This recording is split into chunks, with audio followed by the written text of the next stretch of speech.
ಅನ್ನದ ಋಣ ದೊಡ್ಡ ಋಣ. ಅನ್ನದಾತನ ಮುಂದೆ ನಾವೆಲ್ಲ ಜುಜುಮಿ. ಎಂತಹ ಸರ್ಕಾರಗಳಿರಬಹುದು, ರಾಜಪ್ರಭುತ್ವಗಳಿರಬಹುದು, ಕಿರೀಟಗಳಿರಬಹುದು, ದರ್ಬಾರ್ಗಳಿರಬಹುದು, ಎಲ್ಲವೂ ಕೂಡ ಜುಜುಬಿ.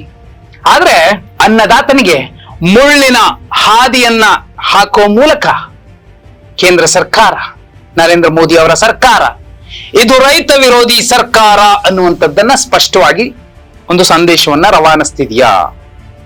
ಒಂದು ಕಡೆ ಮಣ್ಣಿನ ಮಗ ನಾವು ಮಣ್ಣಿನ ಮಕ್ಕಳು, ರೈತರ ಕಾಳಜಿಯೇ ನಮ್ಮ ಧ್ಯೇಯ, ನಮ್ಮ ಪರಮೋಚ್ಚ ಗುರಿ ಎನ್ನುವಂತಹ ಮಾಜಿ ಪ್ರಧಾನಿ ದೇವೇಗೌಡರ ಪಕ್ಷ ದೆಹಲಿಯ ಹೊರವಲಯದಲ್ಲಿ ನಿಂತ್ಕೊಂಡು 6 ತಿಂಗಳ ಕಾಲ ಯುದ್ಧ ಮಾಡೋಕಾದ್ರೂ ರೆಡಿ ಇದೀವಿ, ನಮ್ಗೆ ನ್ಯಾಯ ಬೇಕು, ನಮ್ಮ 12 ಬೇಡಿಕೆಗಳು ಈಡೇರ್ಬೇಕು ಅಂತ ಪ್ರತಿಭಟನೆಗೆ ಮುಂದಾಗಿದಾರಲ್ಲ, ಆ ರೈತರ ಪರವಾಗಿ ಯಾವ ಸಂದೇಶವನ್ನ ರವಾನಿಸ್ತಾರೆ?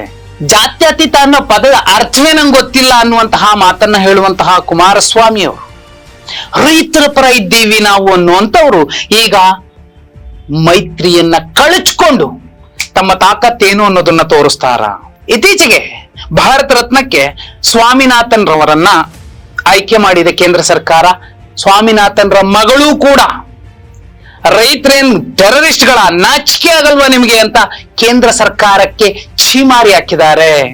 ಡ್ರೋನ್ ತರಿಸ್ತೀವಿ ನಾವು, ರೈತರಿಗೆ ಸಹಾಯ ಮಾಡ್ತೀವಿ ಅನ್ನೋ ಮಾತನ್ನ 3-4 ವರ್ಷಗಳ ಹಿಂದೆ ಪ್ರಧಾನಿ ಮೋದಿ ಅವರು ಹೇಳಿದ್ರು. ಆದ್ರೆ ಅದೇ ಡ್ರೋನ್ ಮೂಲಕ ಹಕ್ಕೊತ್ತಾಯಕ್ಕೆ ಬಂದಂತಹ ಮತ್ತು ನಮ್ಗೆ ಸಹಾಯ ಮಾಡಿ ಅಂತ ಕೇಂದ್ರದ ಮುಂದೆ ಅಂಗಲಾಚಿ ಕೇಳಿ ಸಾಕಾಗಿ ಪ್ರತಿಭಟನೆಗೆ ನಿಂತಿರುವಂತಹ ರೈತರ ಮೇಲೆ ದಾಳಿ ಮಾಡಿಸುತ್ತೆ ಕೇಂದ್ರ ಸರ್ಕಾರ. ಅರೆ, ಅವರು ಅನ್ನದಾತರು, ಬಾಂಬ್ ಬಿಡ್ಕೊಂಡ್ ಬಂದಂತಹ ಟೆರರಿಸ್ಟ್ಗಳಲ್ಲ, ಅಥವಾ ಯಾವುದೋ ಬಣ್ಣದ ಶಾಲುಗಳನ್ನ ಹೆಗಲಿಗೆ ಹಾಕೊಂಡು ಮಂದಿರಕ್ಕೆ, ಮಸೀದಿಗೆ, ಚರ್ಚ್ಗೆ ಇವರಿವರೇ ಕಲ್ಲೊಡೆಯುವಂತಹ ಜನರು ಅಲ್ಲ.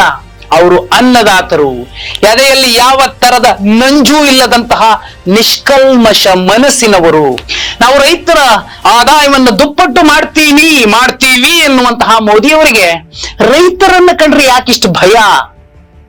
ಅರೆ, ದೆಹಲಿಯ ಹೊರವಲಯದಲ್ಲೇ ನಿಲ್ಲಿಸ್ಬಿಟ್ಟು 1-2 ಫೀಲ್ಡ್ಗಳನ್ನ ಜೈಲುಗಳನ್ನಾಗಿ ಮಾಡಿಬಿಡಿ, ನುಗ್ಗಿಸ್ಬಿಡಿರಿ. ಅವ್ರ ರೈತರಲ್ಲ, ಅವರು ಪ್ರಾಣಿಗಳಿಗಿಂತ ಕಡೆ ಅಂತ ನೋಡ್ತಿದೆಯಲ್ಲ ಕೇಂದ್ರ ಸರ್ಕಾರ. ನಾಚಿಕೆ ಆಗೋದಿಲ್ವಾ ಕೇಂದ್ರ ಸರ್ಕಾರಕ್ಕೆ? ಕೇಂದ್ರ ಸರ್ಕಾರದಲ್ಲಿ ಆಡಳಿತ ನಡೆಸ್ತಿರೋರು ಅನ್ನ ತಿಂತಿದಾರ, ಮತ್ತೇನಾದ್ರೂ ತಿಂತಿದಾರ? ಅದು ಕೂಡ ಇದೇ ಅನ್ನದಾತರು ಬೆಳೆದಂತಹ ಅನ್ನನೇ ಅಲ್ವಾ? ಜೈ ಮೋದಿ ಅನ್ನುವಂತಹ ಯಾವುದೇ ಹುಡುಗ ಇರಲಿ, ಅನ್ನ ತಿಂತಿದ್ದಾನೆ ಅನ್ನೋದಾದ್ರೆ ಅದಕ್ಕೆ ಕಾರಣ ಅನ್ನದಾತರು. ಅಂತಹ ಅನ್ನದಾತರಿಗೆ ಕೇಂದ್ರ ಸರ್ಕಾರ ಇವತ್ತು ನೀಚವಾಗಿ, ನಿಕೃಷ್ಟವಾಗಿ, 2ನೇ ದರ್ಜೆಯ ಪ್ರಜೆಗಳ ರೀತಿಯಲ್ಲಿ ನೋಡ್ತಿದೆ ಅಂದ್ರೆ ಕೇಂದ್ರ ಸರ್ಕಾರ ಏನಕ್ಕೆ ಬೇಕಿಂತಹ ಕೇಂದ್ರ ಸರ್ಕಾರ? ಇದೇ ಪ್ರಶ್ನೆಯನ್ನೇ ರೈತರು, ದೆಹಲಿಯ ಹೊರವಲಯದಲ್ಲಿ ಈಗಾಗಲೇ ಬಿಡಾರ ಹಾಕೊಂಡಿರುವಂತಹ ರೈತರು, ಅನ್ನದಾತರು ಕೇಳ್ತಿದ್ದಾರೆ. ಇವರ ಬೇಡಿಕೆಗಳೇನು ಆಗಿದ್ರೆ, MSP ಮೇಲೆ ಕಾನೂನು ಗ್ಯಾರಂಟಿ ಅಂದ್ರೆ ಬೆಳೆಗಳ ಕನಿಷ್ಠ ಬೆಲೆ ನಿಗದಿ ಆಗ್ಬೇಕು, ಸ್ವಾಮಿನಾಥನ್ ಆಯೋಗದ ವರದಿಯನ್ನ ಜಾರಿಗೊಳಿಸಬೇಕು, ರೈತರ ಸಾಲ ಮನ್ನಾ ಮಾಡಬೇಕು, ಭೂ ಸ್ವಾಧೀನ 2023 ಅನ್ನ ಮತ್ತೊಮ್ಮೆ ಜಾರಿಗೊಳಿಸಬೇಕು, ಲಖೀಂಪುರ್ ಖೇರಿ ಪ್ರಕರಣದ ತಪ್ಪಿತಸ್ಥರ ವಿರುದ್ಧ ಕಠಿಣ ಕ್ರಮ ಕೈಗೊಳ್ಳಬೇಕು. ನಾಚಿಕೆ ಆಗ್ಬೇಕಲ್ವಾ? ಈ ಹಿಂದೆ ಪ್ರೊಟೆಸ್ಟ್ ಮಾಡಕ್ ಬಂದಾಗ ಕೇಂದ್ರದ ಪ್ರಭಾವಿ ನಾಯಕರು, ಪ್ರಭಾವಿ ಮಂತ್ರಿಯೊಬ್ಬರ ಮಗ ಕಾರ್ ಹತ್ಸಿ ಕೊಲೆ ಮಾಡ್ತಾನೆ ಅಂದ್ರೆ ಈ ನೀತಿಗೆಟ್ಟ, ನಾಚಿಕೆಗೆಟ್ಟ ಸರ್ಕಾರವನ್ನ ಅನ್ನದಾತರು, ನಾನಲ್ಲ, ಅನ್ನದಾತರು ಎಷ್ಟರ ಮಟ್ಟಿಗೆ ವಿರೋಧಿಸ್ತಾ ಇರಬೇಕು.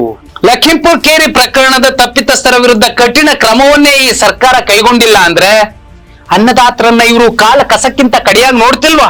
ಮುಕ್ತ ವ್ಯಾಪಾರ ಒಪ್ಪಂದಗಳ ಮೇಲೆ ನಿಷೇಧ ಹೇರಬೇಕು, ಸಂವಿಧಾನದ ಶೆಡ್ಯೂಲ್ 5 ಜಾರಿಗೆ ತರುವ ಮೂಲಕ ಆದಿವಾಸಿಗಳ ಭೂಮಿಯನ್ನ ಲೂಟಿ ಮಾಡುವುದನ್ನ ನಿಲ್ಲಿಸಬೇಕು, ಮೆಣಸಿನಕಾಯಿ, ಅರಿಶಿನ ಸೇರಿದಂತೆ ಮಸಾಲೆ ಪದಾರ್ಥಗಳಿಗೆ ರಾಷ್ಟ್ರೀಯ ಆಯೋಗ ರಚಿಸಬೇಕು, ನಕಲಿ ಬೀಜಗಳು ಮತ್ತು ಕೀಟನಾಶಕಗಳು ಮಾರಾಟ ಮಾಡುವ ಕಂಪನಿಗಳ ವಿರುದ್ಧ ಕ್ರಮಕ್ಕಾಗಿ ಮಾಡಿದ ಕಾನೂನುಗಳು ಸಕ್ರಿಯವಾಗಿ ಜಾರಿಯಾಗಬೇಕು, ಅಥವಾ ಈ ಕಾನೂನುಗಳು ಮತ್ತಷ್ಟು ಪ್ರಖರವಾಗಬೇಕು. ನರೇಗಾ ಅಡಿಯಲ್ಲಿ ಪ್ರತಿ ವರ್ಷ 200 ದಿನಗಳ ಕೆಲಸ ನೀಡಬೇಕು ಮತ್ತು 700 ಕೂಲಿ ನೀಡಬೇಕು. ವಿದ್ಯುತ್ ತಿದ್ದುಪಡಿ ಮಸೂದೆ 2020 ರದ್ದುಗೊಳಿಸಬೇಕು.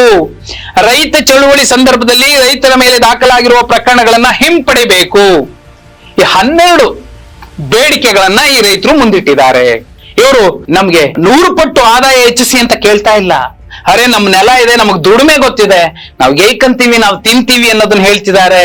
ಆದ್ರೆ ಇಂತಹ ರೈತರನ್ನ, ಇಂತಹ ಅನ್ನದಾತರನ್ನ ಯಾವುದೋ ಪಾಕಿಸ್ತಾನದ ಪ್ರಜೆಗಳ ರೀತಿಯಲ್ಲಿ, ಚೀನಾದ ಪ್ರಜೆಗಳ ರೀತಿಯಲ್ಲಿ, ಅಥವಾ ಬಿಜೆಪಿ ಪದೇ ಪದೇ ಹೇಳುವಂತಹ ಅನ್ಯ ಕೋಮಿನ ಜನರ ರೀತಿಯಲ್ಲಿ ನೋಡ್ತಿದೆ, ಟ್ರೀಟ್ ಮಾಡ್ತಿದೆ ಅಂದ್ರೆ ಕೇಂದ್ರ ಸರ್ಕಾರ ಆಳ್ತಿರುವಂತವ್ರು ಅಥವಾ ಕೇಂದ್ರ ಸರ್ಕಾರದಲ್ಲಿ ಇರುವಂತವ್ರು ಅವರಿಗೆ ರೈತರು ಅಂದ್ರೆ ಆಗೋದಿಲ್ವಾ? ಅನ್ನದಾತನೇ ಇಲ್ಲ ಅಂದ್ರೆ ಇನ್ನೆಲ್ಲಿಂದ ಅನ್ನ ಸಿಗತ್ತೆ? ಯಾರು ಅನ್ನದಾತರಿದ್ದಾರೆ? ಬಹುಪಾಲು ಈ ದೇಶದ ಬೆನ್ನೆಲುಬೆ ರೈತ. ಅಂತಹ ರೈತರು ಇಂತಹ ಸರ್ಕಾರಗಳನ್ನ ಯಾವ ರೀತಿ ನೋಡ್ಬೇಕು? ಮುಂದಿನ ಚುನಾವಣೆಯ ಸಂದರ್ಭದಲ್ಲಿ ಇಂತಹ ಪಕ್ಷವನ್ನ, ಇಂತಹ ನಾಯಕರನ್ನ ಯಾವ ರೀತಿ ತಮ್ಮ ಮತದ ಮೂಲಕ ಪ್ರತ್ಯುತ್ತರ ಕೊಡಬೇಕು, ಟ್ರೀಟ್ ಮಾಡಬೇಕು? ಕಮೆಂಟ್ ಮಾಡಿ.